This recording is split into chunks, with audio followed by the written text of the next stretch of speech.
Viernes 21 de febrero del 2025. La luna en cuarto menguante. La iglesia conmemora a San Alberto, San Dositeo, San Severiano, San Paterio, Cérvulo, Vérulo y Damián.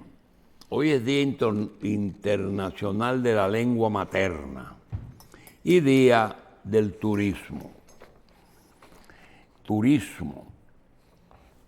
El turismo. Miguel de Moya, Ángel Meolán y Frank Rainieri. Así mismo, sí. Tú no sabes a quién me refiero, ¿verdad? Miguel de Moya. Miguel de Moya era el director de turismo cuando Trujillo, que además era un pintor muy bueno, hermano de Miguel de Moya Alonso. De Manuel de Moya Alonso. Meolán, los turistas de Meolán, ¿dónde están? Sí. Y Frank Rainieri, que le dio brillo a la inspiración. Mire, le quiero recordar una anécdota. Ay, por cierto, qué bueno que el ingeniero está aquí. Una vez yo dije, yo conocí a Enrique de Marchena y resulta que También Enrique. trabajé con el Enrique, El hijo. Yo trabajé con Enriquito, el hermano de Zaraida. Después había otro y el ingeniero conoce otro también. O sea, conocemos, entre los tres conocemos tres generaciones de Enrique de Marchena. Pero ese Enrique de Marchena una vez nos hizo una anécdota en una ocasión de que en el Hotel Embajador él se encontró con una turista que le preguntó, perdón, ¿me puede decir en qué país estamos? Y era que en aquel entonces había una modalidad de viajes incógnitos, es decir, un tipo de turismo donde a un grupo de gente selecta les ofrecían un paquete que decían, tal día, a tal hora, en tal aeropuerto, por un costo de tantos, lleven ropa de verano. Ya. Y lo llevaban, y lo trajeron al embajador. Y él no supo, y esa turista dijo, por fin llegué a qué sé yo dónde, pero no sabía que estaba en República Dominicana. Entonces, él se ideó las primeras publicaciones turísticas con un mapa de América donde se establecía en un circulito dónde estaba la República Dominicana para que la gente supiera dónde Era estaba. común, cuando hicimos los primeros viajes, que los dominicanos, cuando murió Trujillo, tuvimos una tendencia de viajar. Y cuando tú salías, por ejemplo, a Estados Unidos, iba a un sitio donde no había muchos dominicanos, como un hospital americano. ¿Y de dónde usted es? Dice, República Dominicana.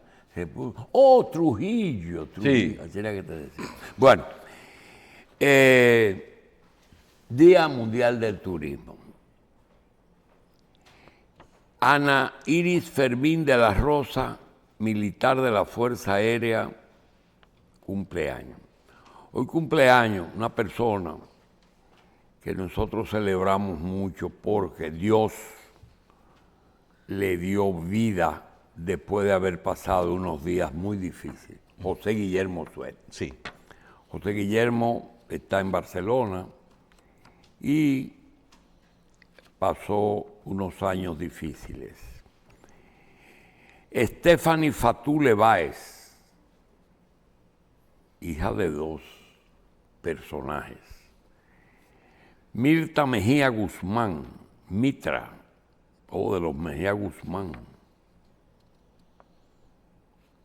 Tú sabes que la casa que está en la Meriño, en la Católica con Padre Villini, una casa que hay, yo pensé siempre que era de los Mejía, de Marcho y del papá de Marcho. Ahí fue que Aníbal Trujillo se quitó la vida, en la era de Trujillo. Ahí se dio un tiro, se deprimió. Angelita Rojas, ejecutiva de la Liga contra el Cáncer. Marisol Altagracia Difó, la ingeniera Marilyn Díaz, rectora de la universidad.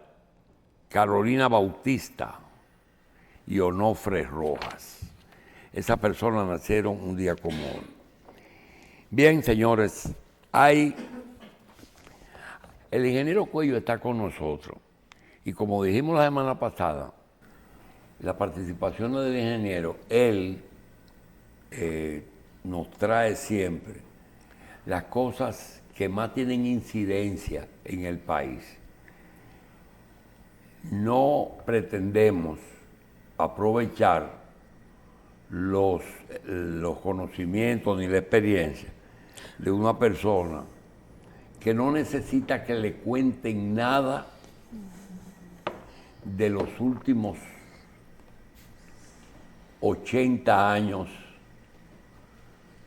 de historia dominicana, porque la ha vivido. Y la ha vivido donde ha tenido que vivirla.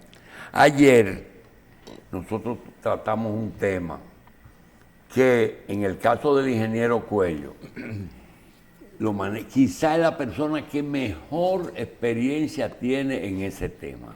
Estábamos hablando de Ciudad Colonial. El ingeniero Cuello a muy temprana edad llegó a la capital de Santiago con su familia y vivió y trabajó siempre, casi 70 años en Ciudad Colonial, con su familia, su trabajo, la editora y su casa de familia, remodeló una casa. En fin, si hay una persona que conoce los problemas que ayer tratamos, es José Israel Cuello. Pero nosotros tenemos algunas cosas que conversar con él, que no es justamente Ciudad Colonial, porque de eso vamos a tener mucho tiempo. El problema es que no es solamente el tema de Ciudad Colonial, sino es el tema de los parqueos en todo el país, en todas las ciudades importantes, por una razón sencilla, el valor de la tierra.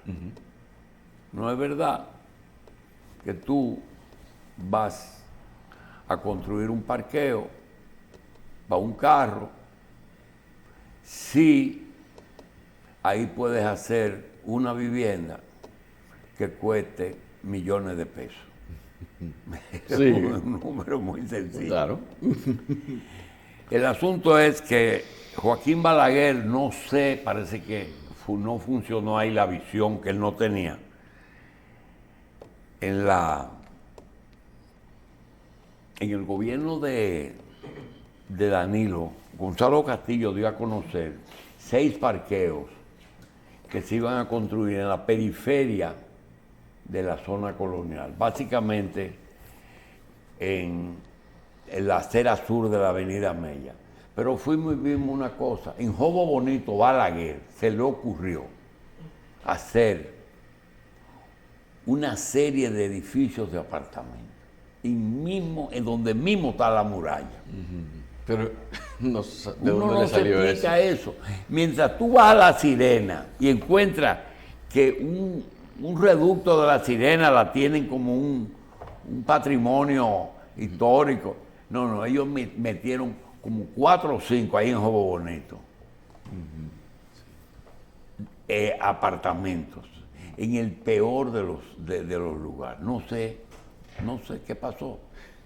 Y también entiendo por qué mucha gente, tú hablas con ellos ahora, nosotros tenemos 4 personas que trabajan con nosotros.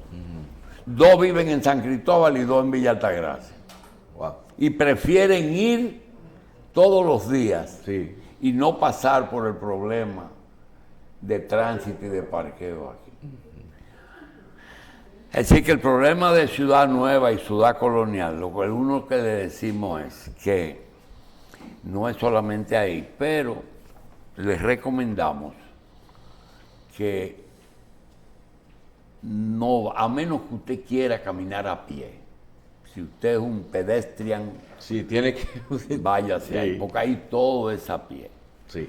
Estuve hablando con unos ingenieros, ellos le hablan a uno de que Eso está planificado. Si tú coges la George Washington, Paseo Padre Villini, sube el Arzobispo Porta, la Gabriel García, te metes en la Isabel la Católica y llegas a Santa Bárbara sin problema. Pasa por el Instituto Duartiano, la Católica, ahí no hay problema.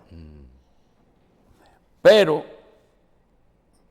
tú tienes Mella, Conde, Meriño, Noel, ni pase por ahí. Y la única calle que baja a la George Washington es la Sánchez. Después todo lo otro es no vaya, ahí no vaya ni a... El Palacio de Justicia no tiene parqueo. La catedral no tiene parqueo. No. Y el hospital más antiguo de aquí no tiene parqueo. Vamos pues a hablar de Trump, Ucrania, que eso sí tiene parqueo. Eso sí tiene parqueo. Déjame decir algo. El doctor Balaguer no tiene la culpa de las cosas ¿De eso qué pasó? No, yo. Los culpables son los profesionales. ¿Que le recomendaron eso? Que les recomendaron eso. O que le aceptaron eso. Ah, porque ellos le llevaban los planes. Sí, sí. No, pero suponiendo que Balaguer dijera, hágame eso ahí, juego bonito, resuélvame Sí. juego bonito. Usted se respeta como profesional. Usted no hace sobre una ruina histórica un edificio de apartamentos, además miserables. Por demás miserables. De manera que eso es muy fácil decir Balaguer. No. Los profesionales son responsables de eso. Mira, José Israel, yo no puedo decir que te conozco porque nadie, pero te conozco un poquito. Y he notado que tú conoces tanto el tema de la ciudad más antigua de América que has preferido no tratar el tema. Porque no fue que te contaron, es que lo viviste. Pero es que es muy lógico.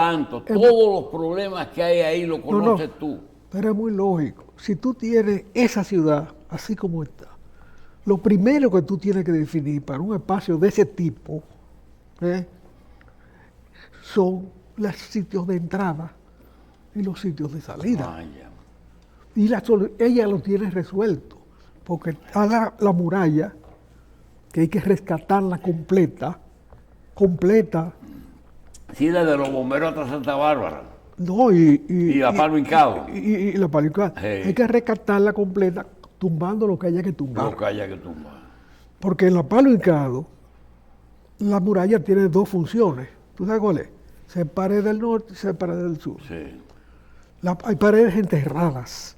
Sí. Y eso hay que rescatarlo tumbando de lado y lado. Se para Ciudad Nueva de Ciudad Colonial. Y eso te da la oportunidad de construir los parqueos en la misma periferia. En la periferia. Te llega hasta ahí, de ahí para adelante usted tiene que caminar a pie, como se hace en todas las ciudades que se respetan del mundo. Eso que señalaste de Juego Bonito se repite, porque cuando se sientan los planificadores y hacen una cosa, José, por ejemplo, el sistema de reducir las calles para que solamente transite un vehículo y ponerle una bola de piedra, y eso evitar el parqueo en esos sitios. Está muy bien, pero entonces eso no se hace en una forma planificada, es decir, que la hagan por parte, no.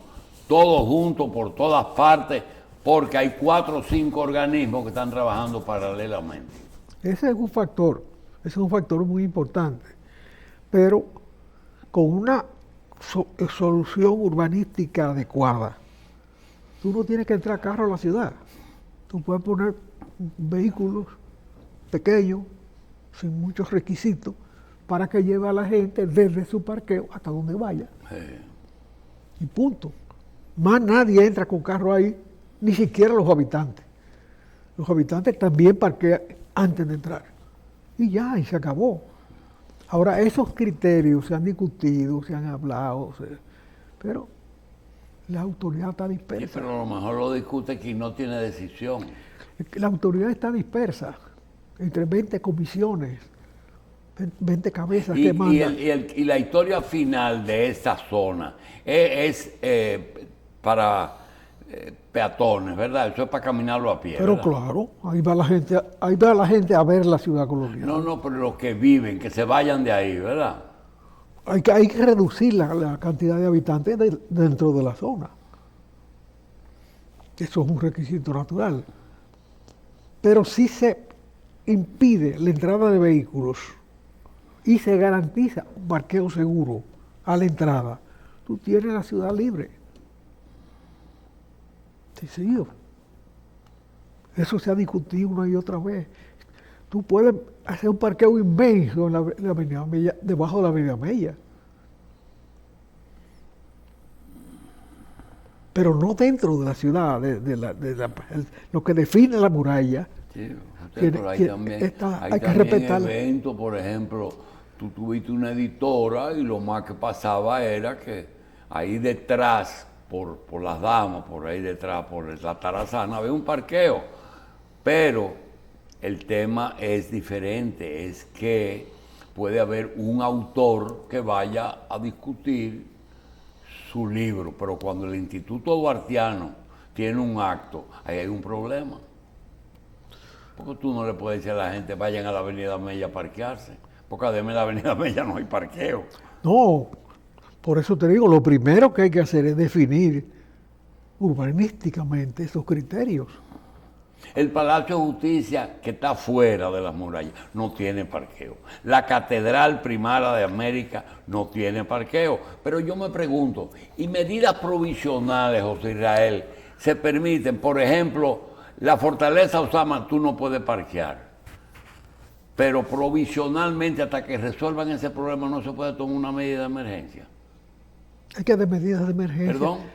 Medidas de emergencia se vive tomando Ah, y todas se contradicen una con otra. bueno. Tú no puedes reducir la circulación en la ciudad de Santo Domingo, de intramuros, cuando tú en el presupuesto nacional todos los años pones cuánto va a ingresar al Estado en importación de vehículos. Porque eso es irracional. La queja sobre la cantidad de vehículos, que no es un problema de la ciudad vieja de Santo Domingo, Yo no sé es por es el qué. país entero. Cualquier día vendrá una disposición que las 7 iglesias que hay, iglesias y capillas, la eliminen.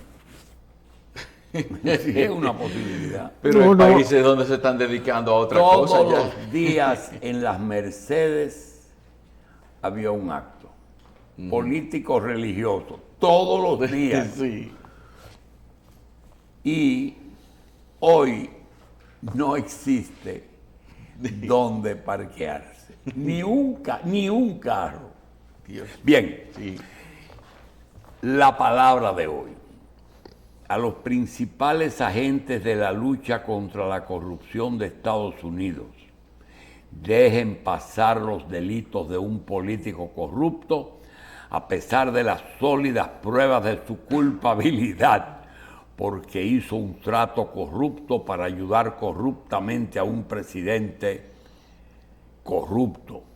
O ese presidente corrupto encontrará a alguien lo suficientemente corrupto para creerlo. Si no hay ningún abogado al alcance del presidente que le dé ese consejo, espero que encuentre usted a alguien suficientemente cobarde para aceptar, pero nunca voy a ser yo. Reza la carta de Scott Nabove, que se hizo viral en el país el lunes 17 de febrero del 2025 en su página 9. Primer día de negociaciones para la paz en Ucrania, con Europa y Ucrania oyéndolo por la radio, mientras Trump insulta a Zelensky desde el dugout. Bueno, lo de la corrupción, parece que el señor Schotten se estaba refiriendo a ese presidente que rompió los récords de acusaciones.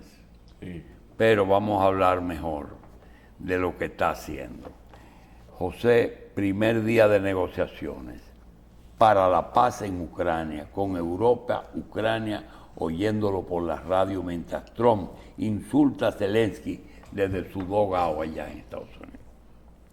Y a la vez negocia directamente con Putin. Sí. Entonces, esa es la situación que tenemos. Están poniendo como que el país más afectado por esa guerra en realidad es el mayor problema, porque están descalificando y hasta refiriéndose de mala manera a Zelensky y queriéndole imponer algunas decisiones. Bueno, alguna compensación le darán al señor Putin por su negativa a reconocer la independencia de Ucrania. Él reconoció la independencia de Polonia. Yo pienso que Polonia históricamente valía más que Ucrania. Sin embargo, él la reconoció, él la admitió.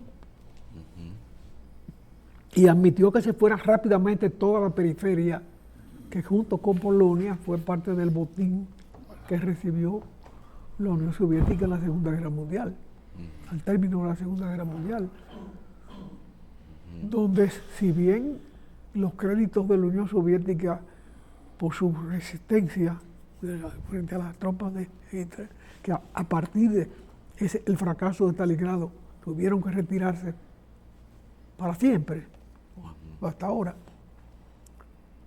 A partir de eso, ellos tuvieron un dominio periférico muy tranquilo. Pero el día que se debilitaron, cayó el muro de Berlín, se cayó toda esa periferia que fue el botín de guerra de aquella situación. ¿Por qué Ucrania no? Bueno, Ucrania era de la vieja guardia de dependencia interna, herencia del zarismo. Sí. Eso le da un cierto derecho.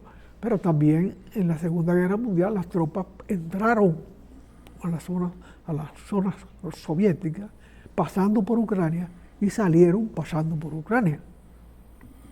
De manera que la guerra le tocó 2 veces. Hubo guerra entrando, varios años después saliendo. Sí. Y el dominio, por supuesto. De manera que si no se tienen en cuenta esos factores históricos, es muy difícil entender esta situación y las razones por las cuales el señor Putin ha reaccionado sobre las aspiraciones independentistas de los ucranianos con tal nivel de intolerancia. Pero realmente es un imperio que se desgaja, porque no es solamente Ucrania la que está pidiendo su independencia. En Georgia se está peleando también por los mismos criterios. Y en otros. Y todavía los TAN, Uzbekistán, Uzbekistán, Tayikistán, sí. TAN, Sí. metió en la misma situación. Sí. Eso, toda esa periferia que tiene vinculaciones con el mundo árabe, se va a ir, porque cada una tiene riquezas propias para desarrollarse. Y tiene una cultura propia que defender y que expandir. Pero, por otro lado, el imperio chino está creciendo. Estados Unidos hizo una alianza que resultó virtuosa con los chinos, con la visita aquella de Nixon, republicano, y Kissinger, republicano también, que como resultado humano incorporó 750 millones de gente a la vida civilizada. Y hoy China es una potencia más fuerte que Rusia. Pero no porque Rusia se ha quitado la periferia circunstancial que tenía, sino porque el tiempo pasó y el desarrollo del propio conjunto humano de ese imperio tiene necesidades diferentes. Y cada uno tiene sus criterios nacionales tan respetables como los criterios de Rusia mismo. Entonces eso pasó. Pero en el caso de los TAN, de Ucrania y de Georgia también, que usted menciona, Rusia ha aprovechado mucho lo que ha sido la dependencia económica que quedó entre esos países y lo que era la antigua Unión Soviética, es decir, son independientes, pero dependen mucho todavía. En cada país tenemos unos prorrusos y unos independentistas. Y parece ser que en cada caso, si no sé si estoy equivocado, los rusos han sabido aprovechar ese sentimiento prorruso que hay todavía entre gente que anhela que se mantenga ese tipo de beneficios que habían cuando eran todavía parte de la Unión Soviética. Si es que algún beneficio le puede quedar todavía. Bueno, pero el que tiene que definir eso es cada pueblo. Sí. Uno puede emitir criterios y detalles que observa, Sí. pero el que está ahí es que define, es el derecho a la autonomía de las naciones, y son naciones. Usted va a Uzbekistán, que fue una nación importante cuando la ruta de la seda pasaba por ahí, y el imperio de los chinos se extendía por el mundo. Usted va ahí y eso no tiene nada que ver con el mundo ruso, nada que ver. Es una nación con criterios muy propios, con raíces muy propias y con historia muy propia, más vieja que la de Rusia misma. Sí. Entonces, Con cultura propia. el asunto es que, pero Putin saldrá premiado, no me cabe la menor duda. Sí. Y hasta Trump un poquito también. ¿Eh? Hasta Trump. No, pero Trump lo dice. Sí. Trump Le conviene. dice que ahí hay una tierra rara que no sería rara si no le echan mano. Que son, Bueno, que él sí tiene condiciones para desarrollarla, esas Sí. tierras raras. Sí. Qué raro. Andan detrás de todas esas rarezas. Regularmente somos invitados a unos programas de dos primas que tienen programas de televisión de opinión y a veces nos mandan los temas y generalmente no los tratamos todos aquí porque si nosotros tratamos todos estos temas al mismo tiempo, posiblemente se vea este programa como un programa de oposición, porque no todos los que trabajamos aquí, todos, lo que deseamos es un país mejor y que el presidente de la República, créalo o no, tenga éxito en su gestión, porque su gestión es como el médico. Cuando el médico tiene éxito, se salva una vida. Sí.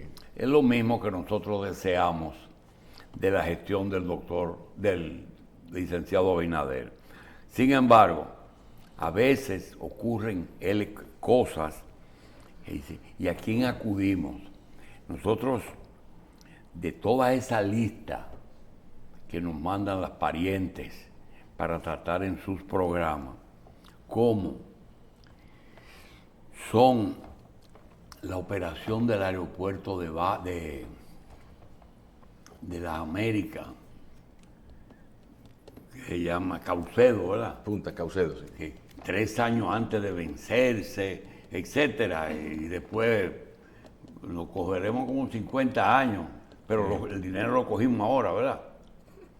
Muy bien, cobrarle parto a las haitianas, cuál va a ser el mecanismo, ¿verdad? Y así tenemos una serie de puntos, pero nosotros tenemos un tema para José Israel que a lo mejor él nos lo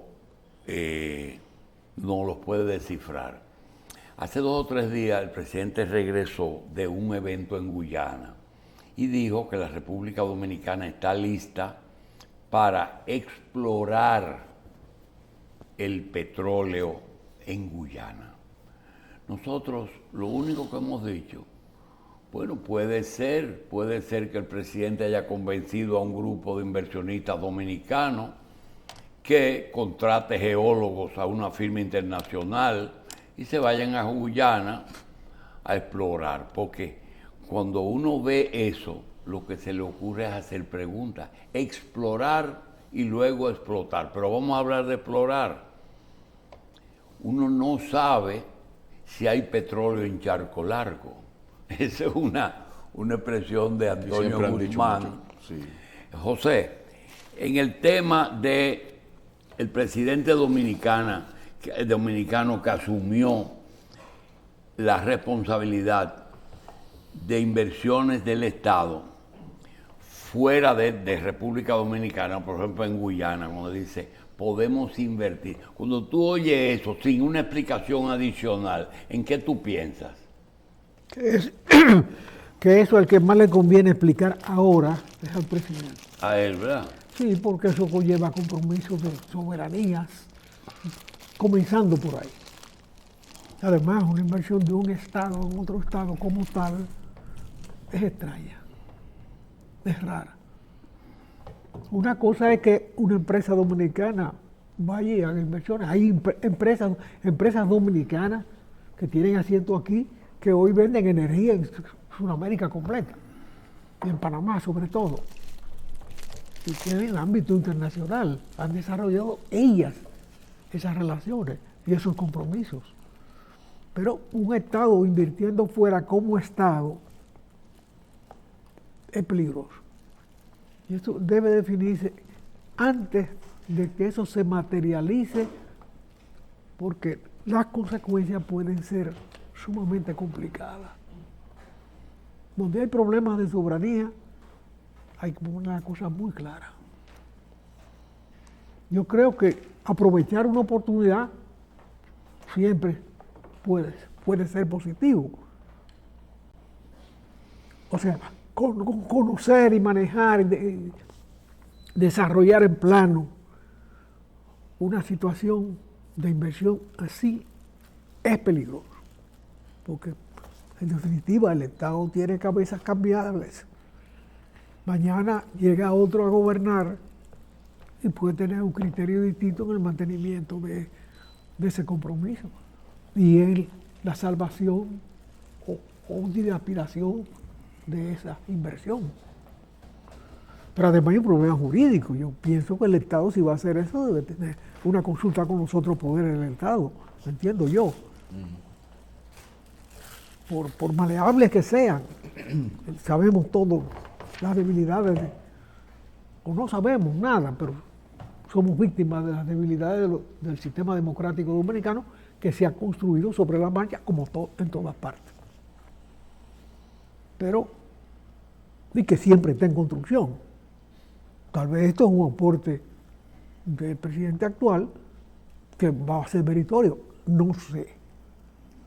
Pero veo que él le da un seguimiento muy sistemático a una cosa que en sus compromisos políticos no estaba. Él no fue elegido para una cosa de ese nivel. Hay criterios de oportunidades también. Sí, y un presidente tiene que tomar decisiones en las oportunidades, pero ya se está llegando a un nivel de que no es simplemente exploración, hay criterios de inversión. Sí. ¿Quiénes van a ser los agraciados de participar junto al Estado en esa inversión? ¿Cuál va a ser la relación del Estado con ellos en un país que ha tenido problemas por un desarrollo que se hizo a nombre de Trujillo durante 30 años? Sí. Y que luego hubo que distribuirlo para que funcionara mejor la economía dominicana, como en definitiva lo fue. Es que también es que no hay precedentes que yo recuerde de una inversión estatal extraterritorial, aunque otros sí lo han hecho con nosotros. Sí. Pero con nosotros tener algo fuera que le pueda dejar algo al país, eso es algo que es muy difícil. No es esto, mira, aprovechar la experiencia del ingeniero es lo que nosotros queremos. Por ejemplo, si te dicen, Israel nos compra piña, eso tiene sentido. Sí. Producimos piña, Israel no produce piña, le vendemos piña. Arabia Saudita invierte en Guyana en exploración y explotación del petróleo tienen sentido. Porque esa es la naturaleza de negocio de ellos. Pero yo digo, ¿qué le pasó a Guyana que fuera de productos agrícolas que podría perfectamente comercializar con República Dominicana, no sale con exploración donde nosotros, Pelegrín Castillo fue ministro de Energía y Minas, y eso de Antonio Guzmán nos costó un dinero ese anuncio, Sí. en algo que los países pagan cuando crean expectativas. ¿De dónde se saca Guyana darnos esa oportunidad? No sé. Y es lo que dice José, nada más hay una sola solución, que el que lo dijo lo explique. ¿Tú qué uno va a hacer? Algo tiene él. Conformar un grupo de inversión para él, posiblemente lo tengan en mente. Pero uno no sabe, no tiene la menor idea de eso. ¿O puede haber otra salida? No sé, porque el presidente como presidente tiene la obligación de conocer opciones de desarrollo del país, así sea afuera. Y debe ser motivo de debate eso. Bueno, yo creo que debe debatirse. ¿Eh? Se está debatiendo en este momento. Ahora mismo la estamos debatiendo. Pero, precisamente, la prensa nacional, que es muy activa, la radio nacional, que se dedica a perder el tiempo en el chismoteo, pero que tiene mucha fuerza en la vida cotidiana, no ha tocado el tema, no se ha dado cuenta que eso está pasando. Porque es preferible ponerlo ahora, discutirlo y tener claro el destino de esa inversión y de esas gestiones presidenciales, porque no es una comisión que ha ido por allá. El presidente ha asumido eso como una responsabilidad ¿Y es propia. posible que en una de esas Guyanas o esa que nosotros estamos visitando sea la que tiene conflicto fronterizo con Venezuela? Yo creo que las tres Tienen frontera, ¿verdad? tienen frontera con Venezuela. Porque lo que tiene sentido es, por ejemplo, que arreglen su problema o que nosotros tengamos una participación de mediadores entre esas donaciones y que eso se lo ofrezca a Venezuela, a la Guyana. O Brasil, que tiene Petrobras. No, pero con la que tiene problemas. Sí, claro. ¿Verdad? Con la que tiene problemas, porque es lo que está diciendo José. Hay tendencias, como te dije, nosotros podemos, en azúcar. Nosotros tuvimos una experiencia con los brasileños que instalaron aquí 2 ingenios y no pudieron hacer más que traer los equipos e instalarlos, porque aquí había una capacidad de que hay un equipo humano que sabe hacer azúcar y no hay que enseñarle a hacer azúcar. Y hay cosas, tú puedes traer aquí trigo y puedes traer soya, pero aquí hay gente que sabe criar pollo y engordarlo sin tener que traer un americano que te enseñe. Sí. Es más, en el clima de aquí sabemos más. Entonces, eso como que nos dio, ¿y qué es eso? Exploración de petróleo. Bueno, yo le voy a preguntar a José, que a lo mejor tiene alguna vertiente pero que va lo mismo que el que dijo Pero que- una pregunta, ¿es la hora del petróleo? ¿Qué? ¿Es la hora del petróleo o la era del petróleo? No, al ya, revés. ya pasó. José, pero tú tienes aquí 2 años hablando de energía alternativa para salir del petróleo y de que hay que desarrollar. No, y que ya, a base de esfuerzo propio de individuos y de pequeñas empresas, el 1 a 2% de la energía que se consume en este país ya es renovable. Eso que está diciendo él. Nosotros tuvimos una conversación con un ejecutivo de una empresa. Esta empresa produce energía y a partir del gas. Gas natural. Del gas natural. Ellos tenían primero petróleo y después trajeron los ductos de Caucedo, y en la orilla del río Sama tienen 2 plantas. Conversamos con ellos porque no sabíamos quiénes eran. Nosotros somos de una empresa multinacional que se especializa en Estados Unidos en la venta de carnes. Y en un momento dado se decidió hacer una inversión en República Dominicana, en energía. Y comenzaron con Rolando González Bunter y luego con Armando a hacer esas 2 plantas. Hoy tienen 300 megas, nunca se han apagado, siempre dan servicio. Y me están diciendo que primero se fueron del petróleo al gas natural y que posiblemente ellos hagan una nueva inversión en energía, pero que tiene una duda, y es que una nueva planta se coge 2 o 3 años.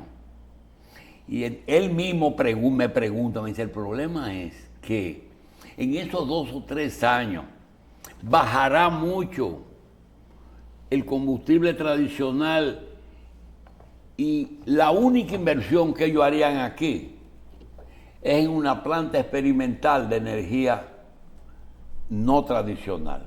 Hacer un campo de ¿cómo se llama? Eólico, un campo de paneles, porque tienen esa preocupación, y estoy hablando de 2 años, sí, de que ellos posiblemente piensen o repiensen una nueva planta, que quizá en 2 años todavía el petróleo esté funcionando, pero no dejan de pensar en eso. Entonces José te dice a ti, y ellos no están pensando que el petróleo es en picada que va para abajo, y que el éxito de Venezuela, en el viernes pasado lo dijo José, hubo gobiernos en Venezuela, que tú lo puedes catalogar como tú quieras, que invirtieron en hidroeléctricas y teniendo petróleo generaron al agua. Esos gobiernos dejaron el 70% de energía renovable en el consumo de Venezuela. ¿Un por ciento tan alto? Sí, señor. El 70%, creo que es un río llamado Caroní. El Caroní, sí.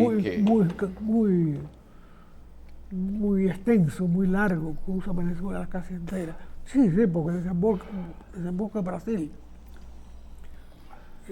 con en esa cercanía. Ese río fue represado varias veces, siguiendo el ejemplo que hicieron los norteamericanos en el Valle del Tennessee, que también entraron 5 plantas una detrás de otra a medida que se fue creciendo la demanda.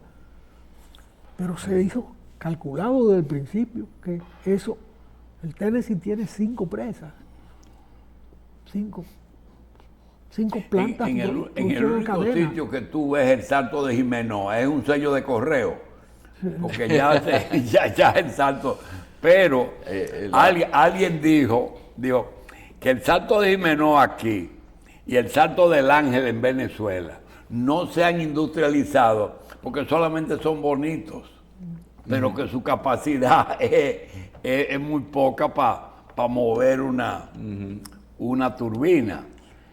Pero es lo que tú estás diciendo. Los hermanos Dager, ¿Él? los hermanos Dager, ingenieros muy prestigiosos, tíos de Cheyo, nuestra amiga. Sí, Salvador y el otro. Fueron 2 apóstoles de la energía renovable en el país. El otro día recibí un libro de Salvador, no, del hermano. Ayer llamó una hija aquí diciendo que siempre los viernes no se pierde lo que tú dices. Una hija de uno de los Dager, no sé cuál de ellos. Ajá. Sí, esa gente se preocupó mucho por eso, pero eso después, en el cambio político trascendente que significó el 30 de mayo, los criterios se disolvieron mucho y los debates se empobrecieron mucho al respecto de problemas estratégicos de esa naturaleza. Y no se ha recuperado un nivel de eso. No digo que las personas no existen, está Julito Suero todavía vivo y han muerto otros muy respetables que hicieron los esfuerzos, pero los resultados no se lograron. Y mira que se hicieron presas importantes, la presa de Tavera fue un desafío, Balaguer asumió con mucha valentía y logró resultados, pero ya ella no es tan importante. Bien. Porque la expansión ha sido muy grande en la producción energética. José, nosotros tenemos un tiempecito y yo quisiera que tú nos ayudes. Es muy fácil uno venir por la mañana y desarrollar un tema y decir lo que uno piensa de una persona, de un gobernante, de un país o de una situación. Desde el punto de vista humano, tú dices, caramba, pero qué raro que el pueblo norteamericano mayoritariamente votó por ese señor, independientemente de que uno le guste o no. Si lo negativo de él es mayor que lo positivo, y yo digo, no, yo me voy porque solo el hecho de rechazar la guerra lo reivindica, sobre todo los otros cosas. Pero tú coges Ucrania y yo pregunto, eso que está pasando, dejarlo un poquito de lado. José, ¿cómo debe de ser, con sentido común y siendo justo, una solución para esa nación? ¿Cuál debe de ser? El acta de Minsk de 1991, en diciembre creo que fue, se interpretó de muy diversa manera. Las naciones de la periferia rusa, La circundante de esa. las más recientes, las de la Segunda Guerra Mundial, sencillamente dijeron, somos independientes. Ya, bueno. Porque el acta de Minsk dice, disuelve la Unión Soviética. ¿Y qué se discute entonces ahora? Son independientes, pero ¿qué quieren revertir? Bueno, alguien en esos flujos y reflujos que tiene la vida política pretendió revertirlo todo. Si tú dejas quieto a Putin haciendo de la suya. Pero vi un mapa ayer en que está la Crimea y un poco otras zonas. Crimea debe devolver a Rusia y el resto de las tierras que Rusia tiene ocupadas deben ser de Ucrania. Mira, Crimea tiene un valor histórico relativamente reciente, que es que ahí fue que se reunieron Roosevelt, Churchill y Stalin, los tres gobernantes los tres gobernantes que de la Segunda Guerra. Fue Truman el que fue por Estados Unidos porque ya Fue Roosevelt. fue Roosevelt. que hubo dos reuniones en Bueno, día. está bien. En una estaba El Truman. presidente de Estados Unidos, el mandatario de Inglaterra y el mandatario de Alemania, de Rusia. De Rusia. Sí. Yalta fue el sitio. También hubo otra ciudad cerca de Berlín donde hubo reuniones también de esa naturaleza. Entonces eso tiene un valor histórico importante y era sede de la casa de descanso de los zares originalmente. Porque hay que ver qué mueve a cada gobernante. A Putin le gustan los lujos zaristas. Hay un palacio en Moscú, en las afueras de Moscú, que lo desencamó él, donde nunca se hizo una reunión.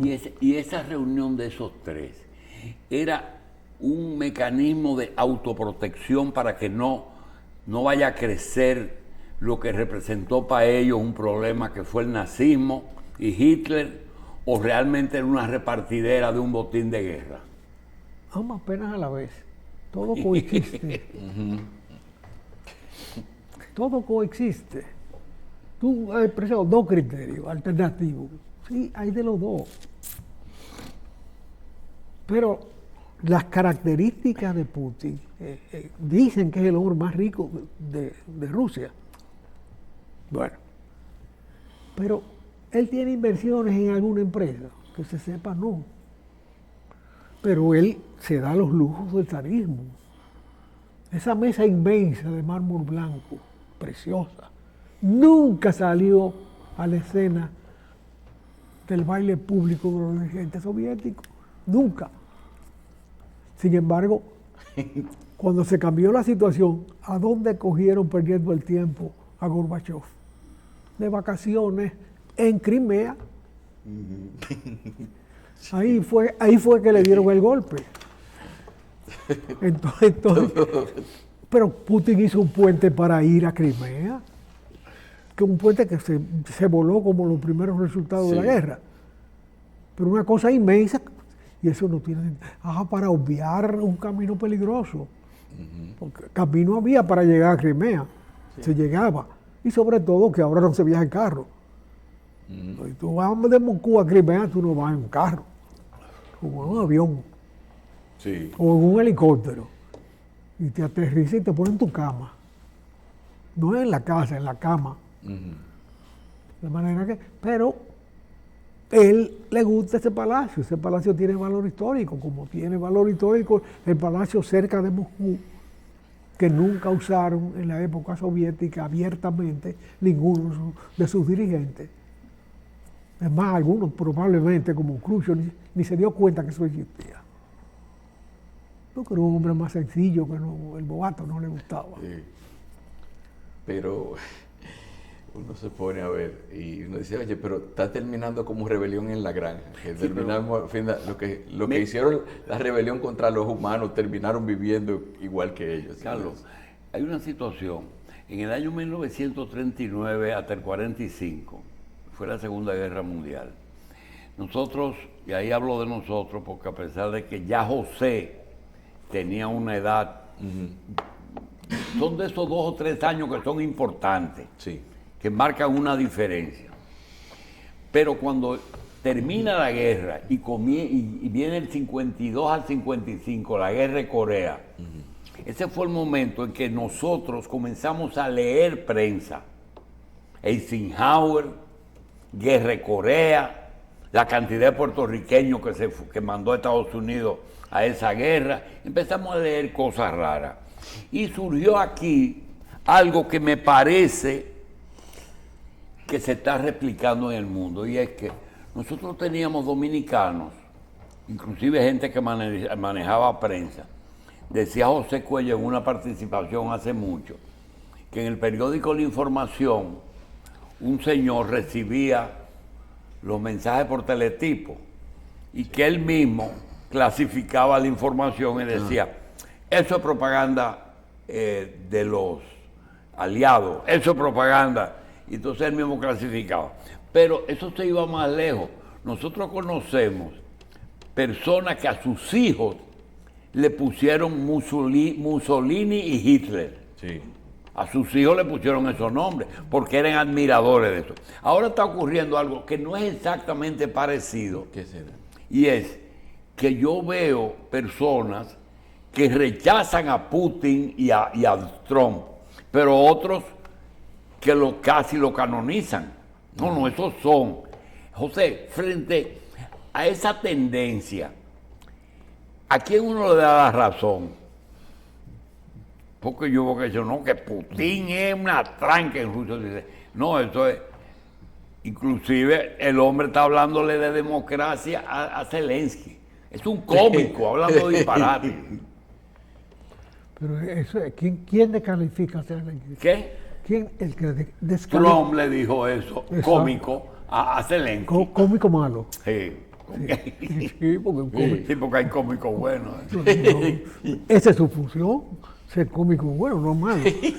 Pero Zelensky es un héroe de nuestra época, y olvídate, esos valores resaltan. No es época de patriota, no es época de patriotismo, es época de hacerse rico. ¿A quién tiene Trump al lado? Al más rico del mundo. Ese es el hombre más poderoso al lado de Trump. Él casi es empleado de él. ¿Quién? ¿Quién de quién? Trump es empleado del millonario ese. Bueno, si se equivoca. Mira usted. Si se equivoca. Fue un hombre que como con 20 procesos judiciales listos para sentencia, gana las elecciones en los Estados Unidos y se sepultan los expedientes. Y esos agravios que esos expedientes recogían. ¿Quién los enjuga? Algunos con sangre. Sí, no. O era una falla esencial en el sistema norteamericano, que procesos que duraron tanto tiempo no llegaron a concluir sencillamente porque este hombre tenía poder latente y podía ser presidente otra vez. Y antes de que él se juramentara, fueron echados al zafacón todos los procesos. No, esto es una debilidad muy profunda de una nación. Ahora, como aquí el PLD, el PRM ganó las elecciones, no. El PLD la perdió. La perdió el PLD porque no supo mantener la unidad. No pudo mantener la unidad. La lucha de tendencias en su seno, dos liderazgos que se enfrentaron. Por eso Balaguer no dejaba que nadie cogiera cabeza. Tenía que seguir con Leonel. ¿Tú oyes? Sí. No, tenía que seguir con hombre, no, Leonel. ellos tenían dirigentes alternativos. Rafaelito Alburquerque, que merecía ser presidente de la República, en esa valoración de la política. Pero es la primera vez que tú y yo lo mencionamos. Bueno, pero él tiene una presencia en ese partido, una importancia que ese partido, hasta la mala crianza de Juan Bosch se la aguantó de manera estoica. Juan Bosch se metía en una casa vecina de Rafaelito a hacerle moriqueta. Y le decía algarrobo. No, de todo. Y él aguantó fríamente porque ese es su temperamento. Pero, y yo lo digo aquí, de ejemplo, porque no me corresponde estar creando candidaturas, eso no tiene sentido. Pero es un ejemplo que todo el mundo conoce porque fue vicepresidente y lo hizo discretamente. Tú lo conoces más que yo, porque tú fuiste compañero de aula de él. Compañero de aula, sí. Él tenía un temperamento capaz de manejarse en ese sentido. Mire, hoy estábamos leyendo temprano una información en cuanto a Trump y su relación con Elon Musk, precisamente, que dice que cómo esto podría afectar las empresas de Musk. Dice, ya desde que él está metido en el gobierno ya casi no pasa por aquí. Y yo digo que después de convertirse en un héroe precisamente por ese asunto de promover la movilidad eléctrica y eso, posiblemente eso ya, las decisiones que esté tomando ese gobierno con el que él ha decidido trabajar, repercutan en lo que es la industria y sus incursiones. Entonces uno dice cómo a veces hay gente que pone en riesgo el negocio y hasta lo pierde, o simplemente otros le toman su participación por situaciones como esa. Mira, la virtud de ese señor es la capacidad de identificar dónde rinde más su esfuerzo. Ok. Sí, el hombre ¿Dónde rinde más su esfuerzo? Sí. Sí. Él está donde rinde más su esfuerzo. Hay que quitarse el sombrero, Sí. aunque usted sea calvo. Porque el El éxito no que se discute. suma una fortuna de esa magnitud Sí. y además provoca una conmoción en el uso y costumbre del vehículo por el ser humano, Sí. hay que respetarlo. Él no se equivoca y no invierte donde no va a ganar. Bueno, ¿Cuál fue el negocio de él? Primero, nadie lo sigue, nadie sabe cómo comenzó ese hombre a hacer esa fortuna. Pero con mucho es el más rico del mundo, por lo menos que lo dice. Sí. Porque puede haber Porque alguno, hay gente que no lo dice. hay alguno que puede ser más discreto. Sí, así el es. asunto es que uno tiene que acudir a la experiencia, pero el primer tema me preocupa porque parece ser, José entendió el problema cuando le dije, el problema de Ciudad Colonial es parqueo. Dice, no, el problema de la capital entera es parqueo. Entonces, nos ponemos frente a situaciones en que uno da la impresión de que todo va para largo. Todo va para largo. Lo de Ucrania, lo de Medio Oriente, lo que ese hombre quiere hacer un resort en Gaza, son cosas que tú no te le explicas. Pero si vamos a lo vernáculo o a lo local, Sí. vamos a explorar petróleo no en Charco Largo, En no, Guyana. en Guyana. La hora del petróleo pasó, señores. Ojalá, como Hay dice- que invertir y hacer el esfuerzo por lo más sano, pero no me por gusta- lo más sano y lo más barato. Pero no me gusta como tú dices, que ojalá le vaya bonito. Yo quiero que le vaya bonito. Seguro que sí, porque uno vive aquí. A mí no me interesa que a nadie fracase y mucho menos un presidente. El que me manda, el que me Ex- dirige. Exactamente.